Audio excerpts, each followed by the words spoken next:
Bonjour, c'est Xavier pour roadstory.com. Ce que je pense des 924. Évidemment que c'est une bonne auto. Elle a fait couler de l'encre cette Porsche. Il y a les pour et les contre. Ceux qui l'aiment, ceux qui la détestent. Mais tentons de comprendre pourquoi. Je vais vous parler de ma propre expérience. J'en ai bavé, mais je l'aime bien quand même. Il y a bien longtemps, la 924 fut l'une de mes premières autos de collection. Je l'avais achetée non roulante, histoire de me mettre bien d'entrée de jeu. Faut reconnaître que si les Porsche ont une réputation de fiabilité, faut pas déconner quand même, hein. Je dirais que ce sont des autos de sport qui sont fiables comme des voitures de tous les jours de leur époque, ce qui est déjà pas si mal. Bref, j'acquiers cette merveilleuse 924 boîte 4 rouge de 77 au début des années 2000. L'auto n'est pas si vieille que ça à l'époque puisqu'elle a seulement 23 ans. Mais n'a pas tourné depuis quelques années. Elle est donc vendue en panne, en l'état, sans contrôle évidemment. Je la ramène chez moi en la tractant avec la XM de mon père, un formidable auto au passage. La remise en route, qui ne s'apparentait qu'à une simple pose de batterie, vidange, etc., se révélera être une véritable galère, hein, car il faut bien le reconnaître, j'ai écopé de toutes les pannes possibles et inimaginables que l'on puisse avoir sur cette bagnole. À l'époque, j'ai quelque chose comme 22 ans, un peu d'expérience en bricolage, même si j'ai déjà redémarré quelques brélons, je me suis jamais lancé dans de la grosse mécanique. Bien sûr, ma première voiture fut une X-Sport, achetée non roulante elle aussi, dans une casse, mais il faut admettre que j'étais bien tombé, et qu'après un réglage carbu fait par un pro, tout allait bien. Mais là non, tout s'annonce mal.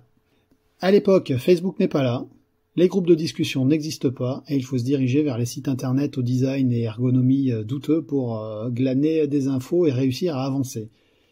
Bien entendu, j'avais acheté la revue technique Heinz, mais celle-ci n'était disponible qu'en anglais, ce qui, malgré mon intérêt pour cette langue, est quand même moins pratique, il faut l'admettre. Au fil de mes recherches, rencontres et investigations, j'ai dû, en plus de la vidange de base, changer le relais de pompe à essence, le filtre à essence, le doseur d'injection, les bougies, fils, tête d'allumeur, qui touchent immanquablement le capot, la pompe à essence, nettoyer le système d'injection, le réservoir, la distribution, la pompe à eau, changer les joints de carter, ainsi que le fameux joint 2001 dont l'un des deux avait eu l'idée de se barrer dans l'embrayage, noyant littéralement ce dernier dans l'huile et m'obligeant à le changer aussi. J'ai aussi changé les pneus. Vous saurez pourquoi j'évite les pneus en bois en allant lire l'histoire de la BM 1800. L'échappement, les freins, les flexibles avant, les roulements de différentiel côté gauche qui avait un jeu hallucinant, faisant trembler le cardan de façon effrayante. J'ai eu bien évidemment des problèmes électriques, car rappelons-le, les Porsche de l'époque n'ont rien à envier aux Alfa et Fiat contemporaines de ce côté-là, hein. C'est ainsi qu'il a fallu gratter tous les contacts des phares, feux clignotants, etc. Plus tard, un pote me refera même un bout de faisceau électrique du démarreur, car la batterie avait tendance à se vider en une nuit. Le démarreur finit aussi par lâcher, et je ne vous parle pas du petit bout de plastique de la serrure de porte qui déconnait, provoquant la descente du loquet de verrouillage à la moindre fermeture de porte.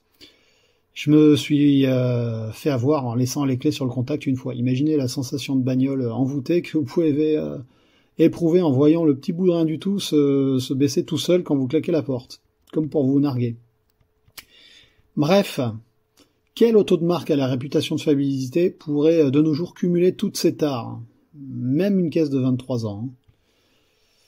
Bon, j'ai fini par régler tous ces problèmes, et avec le temps, il faut admettre que les qualités dynamiques de l'auto ont vite effacé ce palmarès de panne. D'ailleurs, quelques années plus tard, mon frère Roland en rachètera une boîte 5 bleue de la même époque, et aura lui aussi son lot de déconvenues. Panne de batterie, problème d'allumage, d'injecteur de starter à froid, à chaud, relais de phare qui déconne, de nuit, sur l'autoroute, c'est encore plus drôle. Je me revois en train de lui refaire une soudure à l'étain dans le relais et lui refaire un réglage de vis platiné la veille d'un rallye qui se terminera pas de toute façon, hein, le silencieux intermédiaire ayant décidé de se couper en deux. Bien que neuf. Possédé, je vous dis, ces bagnoles. Je suis maso, oui, un peu, c'est vrai. Mais je vous jure que c'est une bonne auto. Longtemps décriée car la première Porsche de la série PMA, Porsche à moteur avant, qui mit longtemps à trouver sa place. Elle marqua une révolution dans la conception des Porsche, aux antipodes de la 911, qui avait un moteur refroidi par air tout à l'arrière. Ce petit 4 cylindres refroidi par eau basée sur un bloc Volkswagen Audi qui, rappelons-le, n'a jamais été monté tel quel dans aucune auto du groupe, l'ensemble mobile, la culasse étant spécifique à Porsche. Il a causé l'effet d'un tremblement de terre chez les puristes de la marque. Mais elle est pourtant arrivée à temps car ces excellents chiffres de vente ont permis à la marque de se sortir d'une situation délicate. Les Porschistes intégristes lui doivent bien ça aujourd'hui. Longtemps appelé Porsche du pauvre, ce à quoi j'avais répondu à un pote qui lui avait une 4 chevaux que je préférais rouler dans une Porsche du pauvre que dans la Renault du pauvre. Elle a sans doute souffert de la comparaison avec la Fuego sortie quelque temps après, et qui n'a pas su cacher son aspiration stylistique. De nos jours, tout ça est un peu tassé, et la cote d'amour, et financière aussi, commence à remonter. Cette voiture est bien née, elle est équilibrée, confortable, efficace, et si les plus sportifs peuvent lui reprocher un manque de jus dans sa version 2 litres de 125 chevaux, il leur restera la S, voire la Turbo, ou bien la 944 plus puissante, aux environs de 150 à 177 chevaux pour la Turbo. Pour avoir roulé des milliers de kilomètres en 924, je peux vous assurer que c'est une auto attachante, qui saura convaincre, mais je dois dire qu'il vaut mieux éviter la version boîte 4, qui est sans doute à la base de la réputation de manque de puissance de la voiture. Les rapports sont très mal étagés, le trou entre la 3e et la 4e est si béant qu'il interdit toute conduite sportive en montagne, tellement qu'on se retrouve soit en sur-régime, soit en sous-régime. En revanche, même en version 125 chevaux, la boîte 5 offre un agrément tout autre. Mal aimée parce que c'est une Porsche, c'est ce que je pense.